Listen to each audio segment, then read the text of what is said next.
There they found a skull with duct tape on it, a Winnie the Pooh blanket, and a bag full of remains. Once DNA testing had come back, it confirmed that the remains that were in the bag were of Kaylee. Welcome back to my channel. If this is your first time here, I like to cover true crime stories and also strange stories that happen to be true. Now this story right here, this one really got to me. Even before I recorded this, like a few minutes ago, I was still going over some of the details, some of the facts, and this is just the craziest, well, one of the craziest stories that, let's just get into it. Today we're covering Casey Anthony, this crazy woman who happened to get away with murder. Now before we start, if you could do me a favor and go ahead and hit that like button. Tell that like button that you like it. Caress it a little bit, smile in its face. Then hit that subscribe button and make sure you have the notification turned on so you know when I post videos of true crime and strange crimes that happen to be true. Without further ado, let's jump right in.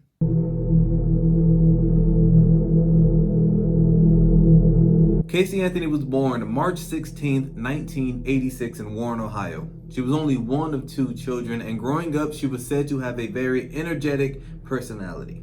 Growing up, Casey was said to have a very normal childhood. They said that she was pretty intelligent, and a few years into her youth, the family picked up and moved to Florida. Now, once they moved to Florida, her father was a cop and her mother was a home care nurse. In Casey's high school years, her friends and her peers would say that she picked up a knack for lying. Also growing up, Casey's family said that in her high school years, she pretty much pushed her family out of the way. So her little brother, Lee, he was pushed away, the mom and the dad. So no one really knew much about her or what was going on during these years. In later interviews, Casey's parents would say that they really didn't know much about Casey once she was in her high school years. They said that she was always to herself, but she loved to be in relationships and she loved to party. And even though she loved to party and she was living in their house, they really didn't know any of Casey's friends. When Casey was about to I'm sorry, this is weird. When Casey was about to graduate, her parents were about to throw her this really big party, so they sent out invitations and they had people coming over eventually to attend this party to celebrate this milestone of Casey graduating from high school. But when they asked Casey of, hey, like, we need the date, we need the time, like, where is the venue for the graduation? Casey seemed really annoyed and just didn't want to answer the questions. So the mom called up to the school and found out that Casey wasn't graduating at all. In fact, she was failing most of her classes. So instead of finishing high school, Casey just dropped out completely and she got a job at Universal Studios. Which is weird to me. If this is your last year, why not just finish? Or just go to, summer school and just finish the last few classes that you failed. So, you have a degree. In 2005, Casey met the love of her life named Jesse Grund. Now, a few months after that, Casey became pregnant and she told her friend that she didn't really want to keep the baby because she wanted to continue her lifestyle. I'm guessing that lifestyle is just filled with partying and drinking and just having fun, stuff that young people do. Casey never told her parents that she was pregnant. In fact, she was pregnant for 7 months before she came out and told her parents that she was pregnant. Now you're probably asking, how could no one see that she was pregnant if they lived in the same house? Well, Casey was a very petite woman, so she would just wear baggy clothes, and I guess she couldn't hide it anymore. So she wore baggy clothes until those 7 months where she was like, I just can't hide it anymore. I ran out of clothes and money, so I'm not gonna keep buying clothes to hide this secret. So she told her parents. She told her parents that she was going to give the baby up for adoption, and they strictly forbade it. They were like, nah, that baby's coming home to us, part of the family.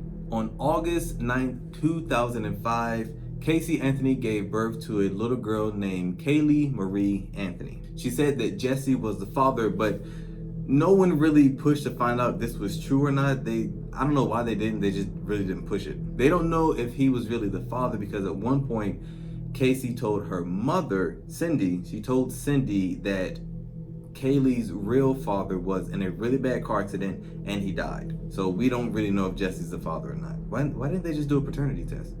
Maybe they did. I don't know. Doing the research, I found this out and I thought it was kind of crazy and kind of messed up. So Casey was living in the house with, of course, the mother Cindy and the father George and the little brother Lee. But they didn't even tell Lee that Casey was pregnant until a day or two before she was about to give birth. So of course Lee was mad, so he didn't even go to the hospital. Why would they keep that? I don't know why they kept that from him. I can understand not telling people because the parents did want to keep it a secret. So I can understand not telling like the neighbors, but your own brother he sees you every day. He grew up with you. He's not like the mailman or anything. I don't know. Jesse asked Casey to marry him because he wanted a family. He wanted everybody to be together. He wanted to do it the right way. So newly engaged Casey with a new baby decided to hire a nanny named Zenaida Fernandez Gonzalez. When Casey's parents asked to vet Zanny to see like some type of credentials, how many kids have she watched, or just regular stuff for a babysitter or a caretaker, Casey said that she was vetted through an IT guy that she worked with at the Hard Rock Cafe named Jeff. She said that Zanny was Jeff's ex-girlfriend and that Jeff was gonna pay Zanny to watch his kid and her kid. So Casey's parents were like, wait a minute, so this Jeff guy is gonna pay Zanny to watch his kid, which, okay, I understand that, but he's gonna pay her to watch yours as well? To watch Kaylee? For free? All right, sounds a little suspicious. So a DNA test was later performed on Jeff and it came back that Jeff was not the father. But he still wanted to work it out. He still wanted his family, he was happy, and I think it's easier if you're dating someone who has a newborn baby, because you can raise that kid up to be like yours, and like that's all the child will know is that you being the dad.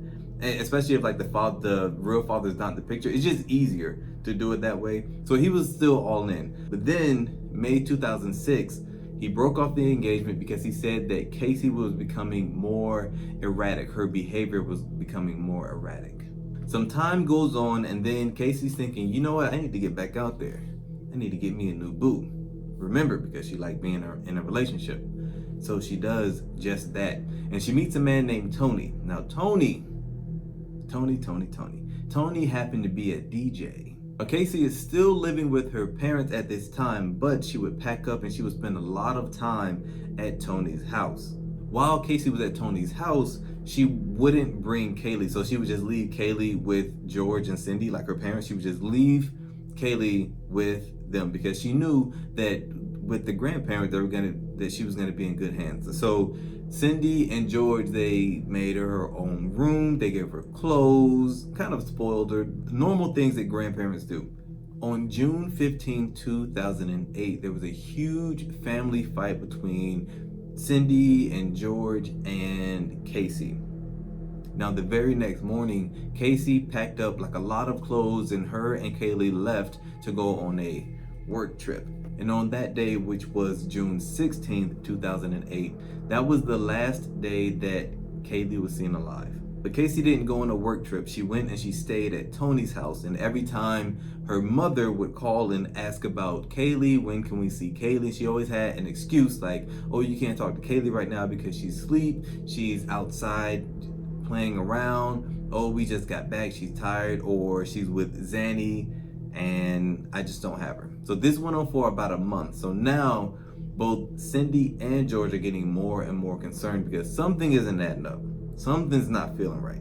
So during this month of her staying at her boyfriend's house, she's doing a lot more partying. Pretty much every single night she's going out, just partying, and she's posting this on her MySpace page. Now this is when MySpace was like pretty big. I remember I had a MySpace page. It doesn't matter. She was posting all this stuff on her MySpace page so the whole world could see what she was doing. No pictures of Kaylee, just her partying, going out, that's it. So Casey's parents, they gave her a car to use because they're like, you know, you have a baby, you're gonna need a little bit of help. So just take this car and just use it. Like, here's the car, you're welcome. So one day, Casey is running out of gas. Like she's pretty much on fumes, but she's going to this check cashing place. So she barely makes it to this check cashing place. Once she gets there, she cashes the check, but she doesn't have any more gas. So instead of thinking, she thought if I get the car towed, then that's gonna be my entire check. So I'm not gonna do that. So she just leaves the car there in the parking lot of the check cashing place. Now I was thinking, why not just have your boyfriend bring you, the little red gas can? Just have him bring you some gas. He's a DJ. I know he has like at least $10 he can spare you. Like, hey, babe, can you bring me some gas? I'm on the corner of Smith and Weston. I don't know. This is where I'm at. Bring me some gas. I ran out of gas. You don't have to get the car towed. Whatever the reason, she left that car there and it was just there. So time goes by. Days turns into a week, and then time just goes by. This is when the establishment, the check cashing place owner, calls a tow truck to get the car towed. Once it's towed, the tow truck owner calls George, because it's still registered under his name, to come and pick up this car, or like let him know that, hey, this car is here, just letting you know. So George is now confused. He's like, what's going on?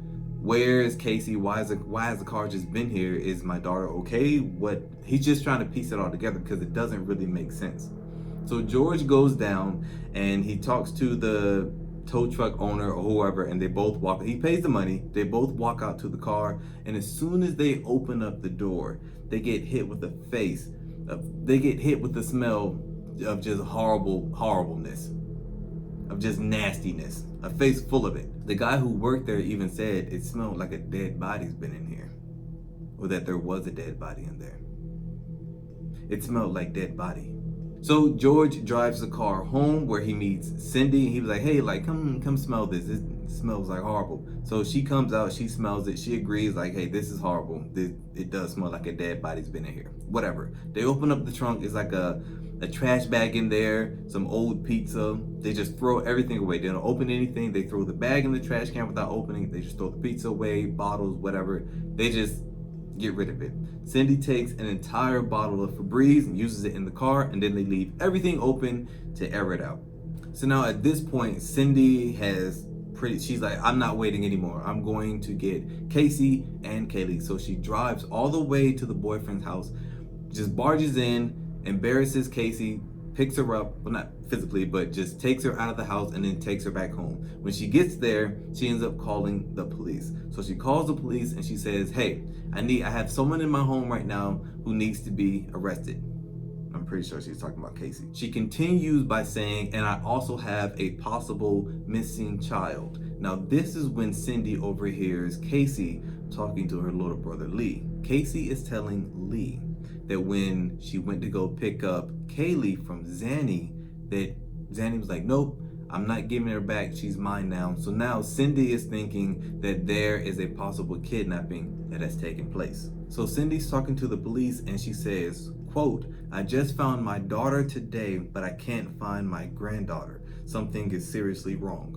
During this call, Cindy also mentions that they found the car and that the car had smelled like there had been a dead body in it, that just furthermore pushing the fact that there's something isn't right about this situation. And she needs someone to come as soon as possible because her granddaughter has been kidnapped. Now Cindy's like pushing Casey, like, hey, like, talk to the police, talk to these people. We need to find Kaylee to figure out what's going on. We don't know if she's okay or if we don't know what's going on. So Casey doesn't even want to talk to the cops.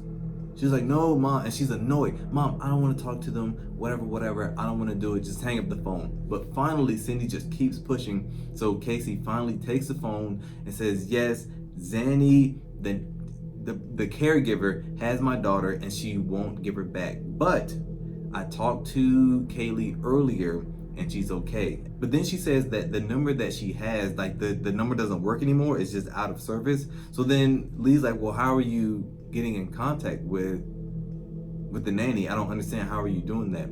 So Casey says that I'm able to talk with the nanny through MySpace.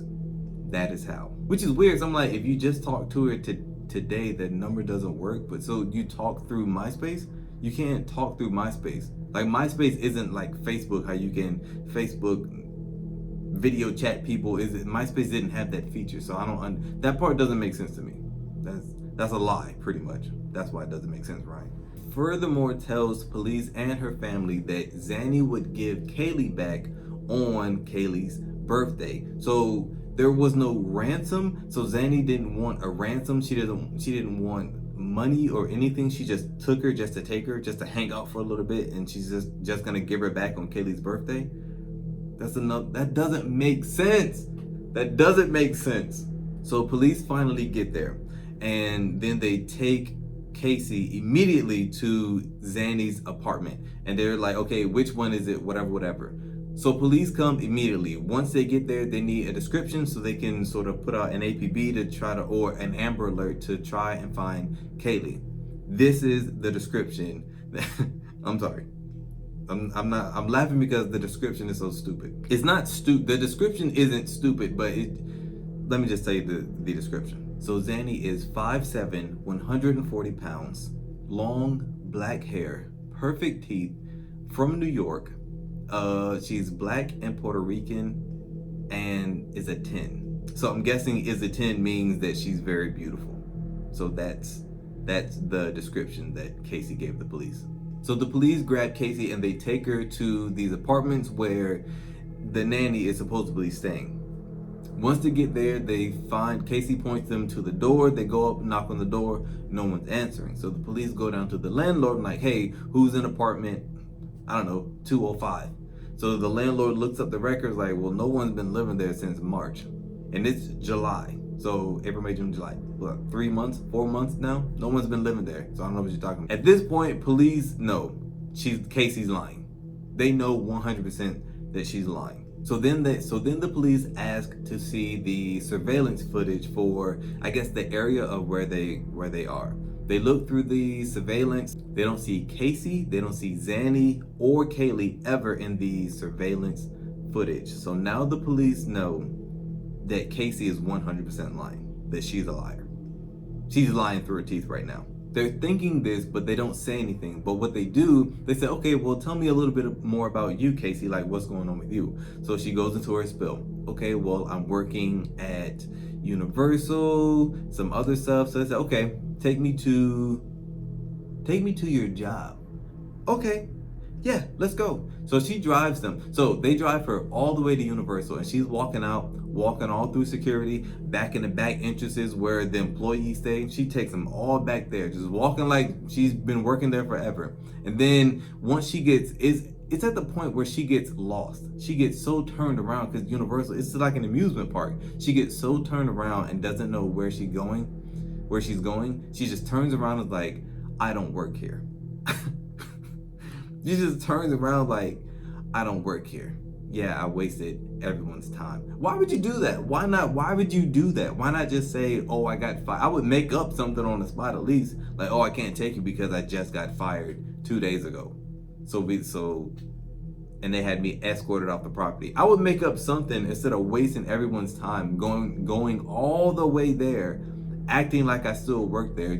So what was the plan? You were gonna find some random guy and he was just gonna co-sign you? I'm like, well, yeah, she works here. That's so stupid. Casey was arrested July 16th for child neglect, obstruction of justice, and making false statements to the police. So then police questioned Cindy about the car, about the whole dead smell or whatever, because Cindy was pretty much the one who cleaned it out. And Cindy just covered for Casey, saying, oh no, that smell was just the bad pizza that was left in there. That's all it was. It was just the bad pizza. Police bring in a scent sniffing dog, and the dog goes berserk when it goes to the trunk and just sniffs around. So obviously there's something in there. Then they find a small stain, like a small body stain that is in the trunk as well.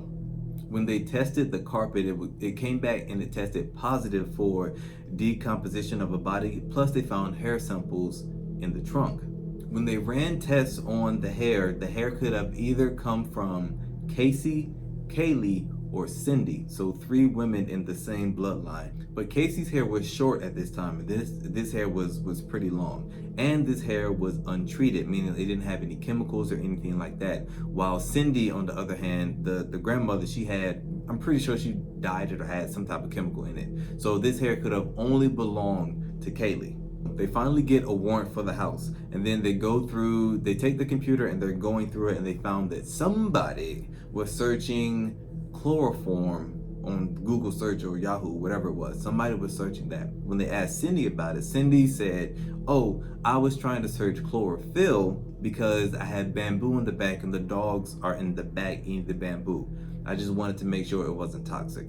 Nobody's gonna search, is chlorophyll toxic to animals? They're gonna say, like, can dogs eat bamboo? Or will it hurt a dog if they eat bamboo? That's what a normal person's gonna search. So now we know that Cindy is covering for Casey. The plot thickens. So there is an actual Zenaida Fernandez Gonzalez, but she wasn't the nanny. So at this time, the real Zanny or Zenaida, she files a defamation lawsuit against Casey because of, I guess maybe she's getting like a little bit of harassment right now. So she files a defamation lawsuit against Casey. So I skipped the part, I'm sorry, I'm just gonna throw it in right now. So during this time, so Casey's in jail right now. And when her parents go to visit her, they're like, "Hey, like, people are saying that you killed Kaylee." And Casey says, "Surprise, surprise." That was a quote. Quote, "Surprise, surprise," end quote. That's all she has to say. It's just that right there.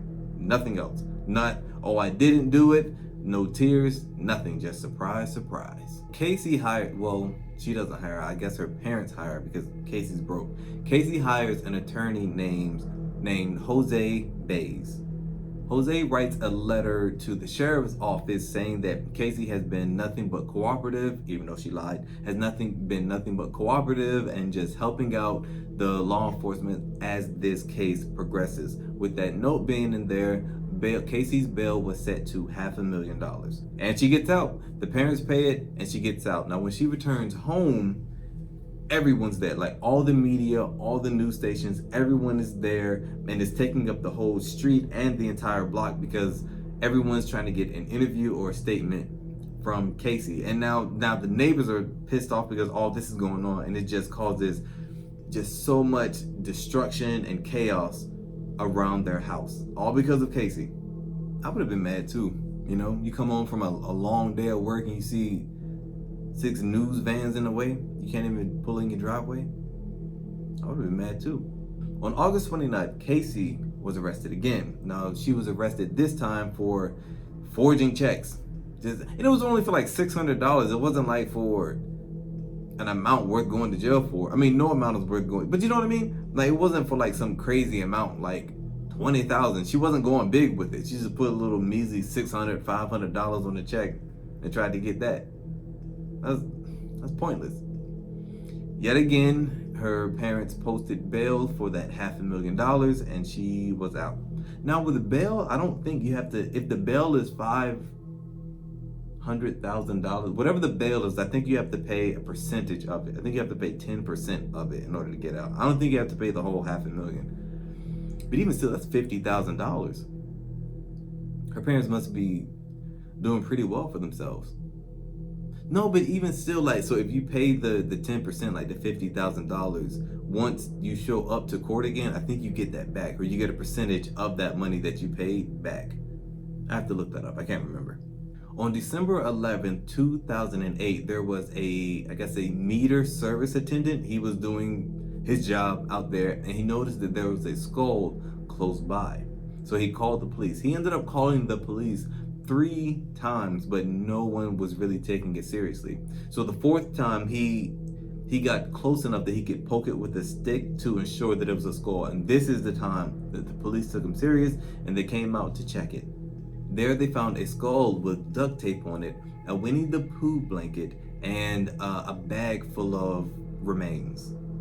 Once DNA testing had come back, it confirmed that the remains that were in the bag were of Kaylee. Once this happened, the police get another warrant to search the house. So they go into the house and they walk into Kaylee's room and they see that the theme of the room is Winnie the Pooh. They also find a matching bag that the remains were found in, where they found the skull. So these bags only came in like a set of 2. So you couldn't just buy one bag. So there were 2 bags. But at the house, they were missing one bag. Well, we all know now because one of the bags was at the crime scene, or the scene where Kaylee's remains were found. So now at this point, Casey is arrested again, and she is being charged with first-degree murder. Now, George, Casey's father, he knew. He was like, Casey has something to do with this. But Cindy didn't want to believe it. Just didn't want to believe it. This is my thing, man. I don't like when parents are just so delusional that they can't fathom their little boy or their little girl doing something like that. I'm like, yeah, the evidence is right in front of your face.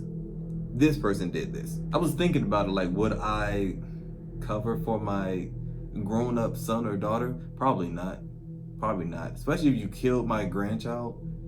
Nah, you gotta go down. Because you have issues. You know, you can't just go around killing people and then I'm covering for you. Starbucks gets your order wrong and you take out a barista and now I gotta cover for you. I can't do that. That's not me.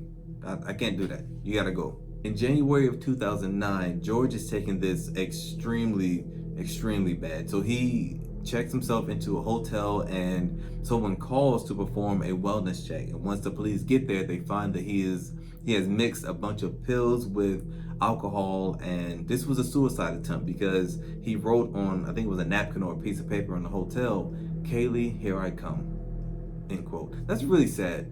That's really sad. May 24th, 2011, the trial starts. So it's been about 3 years now. This is the beginning of the trial. Casey's been in jail this entire time. Now, George and Cindy, normally they wouldn't be allowed to come into the trial because they're witnesses, but because they're also the grandparents, they made an exception saying that you can come into this trial, but you can't show any emotion at all, or we're gonna ask you to leave. So they came in and they did just that. But then the media and like the public scrutinized them for not showing, I guess maybe they forgot about that, but they scrutinized them for not showing any emotion. So you can't win for losing at this point. During the trial, Casey lied the entire trial. Now, I watched like snippets of the trial and interviews and things like that. Casey lied the entire trial. Her story kept changing. And then at one point, she said that she lied so much, or she was introduced to lying because when she was younger, her father molested her. What? So now the dad is sitting there, he can't show any emotion, so he's sitting there with a straight face while she tells the world that her father molested her, and that's why she lies so much. So now George has lost his granddaughter, his daughter, because I'm pretty sure he's gonna probably like disown her after saying something like that. And he lost his mother because the mother is believing anything that Casey's saying right now. Oh, this is ridiculous. So the prosecution says that Casey knocked out Kaylee and then put duct tape on her mouth and to cover her nose to just cover her airway so that she couldn't breathe, and then put her in the trunk and then drove to the boyfriend's house. Then the next morning, Casey drove out to the woods and just took the entire bag and just tossed it in the woods, like threw it away in the woods. Didn't even have the decency to bury her own daughter. She just put her in the woods.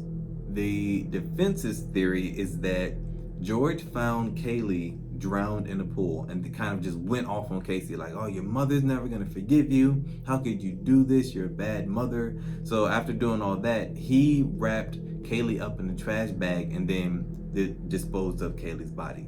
That was another theory. Cindy believed that Kaylee drowned in the pool and that Casey tried to dispose of the body herself.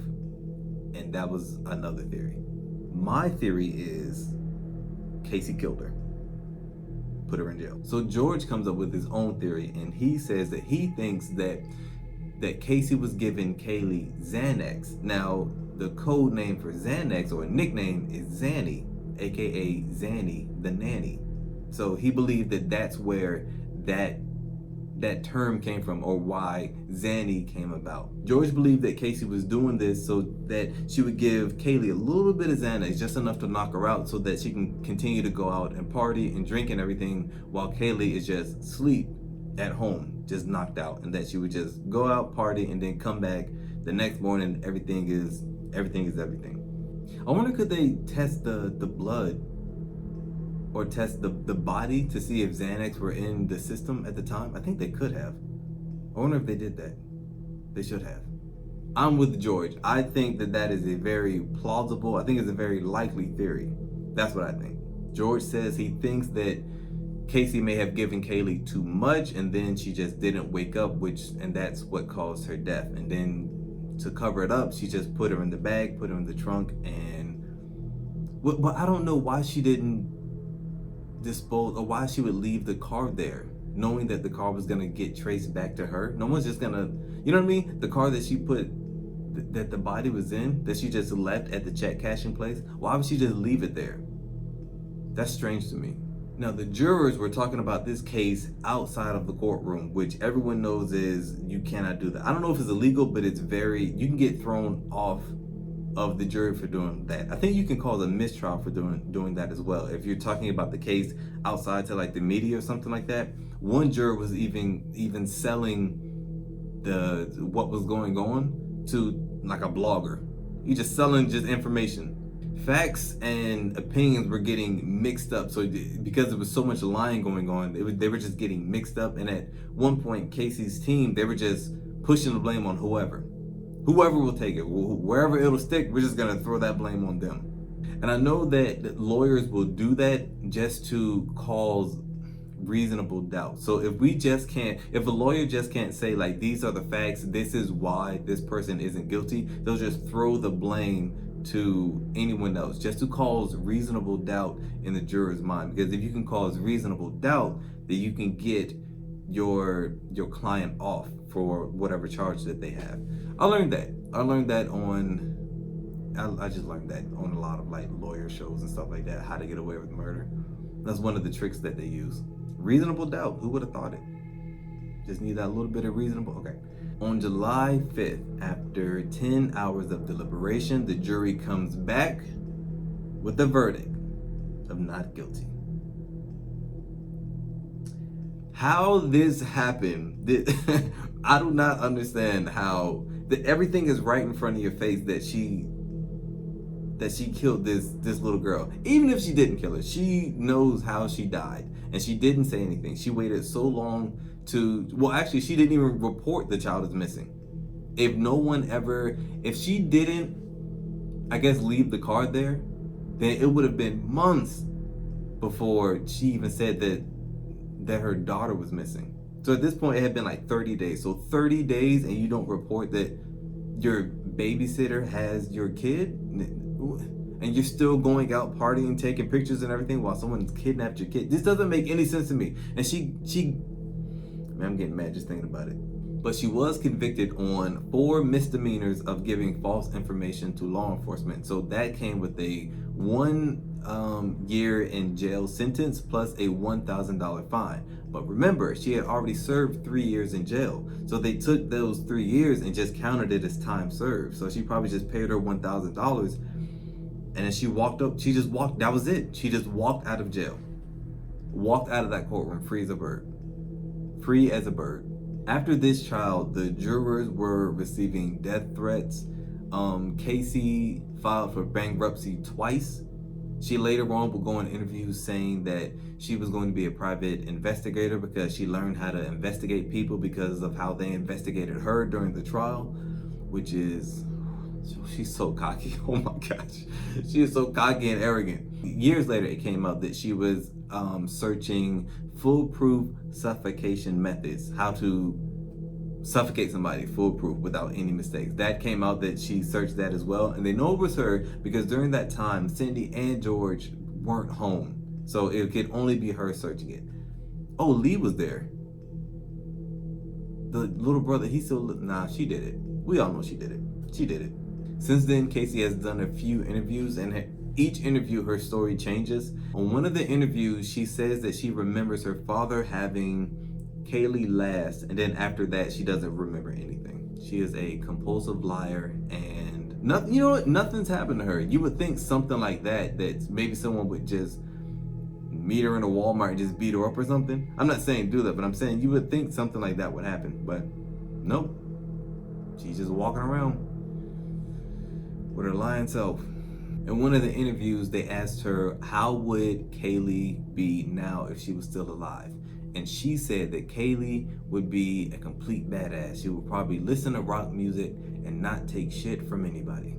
The arrogance of this woman is just astonishing at this point. And that is the story of Casey Anthony. If you like this story and you would like to see more of my true crime and strange crimes that happen to be true, please hit that subscribe button and make sure you hit that notification bell with all so you know every time I post. And that is it for today.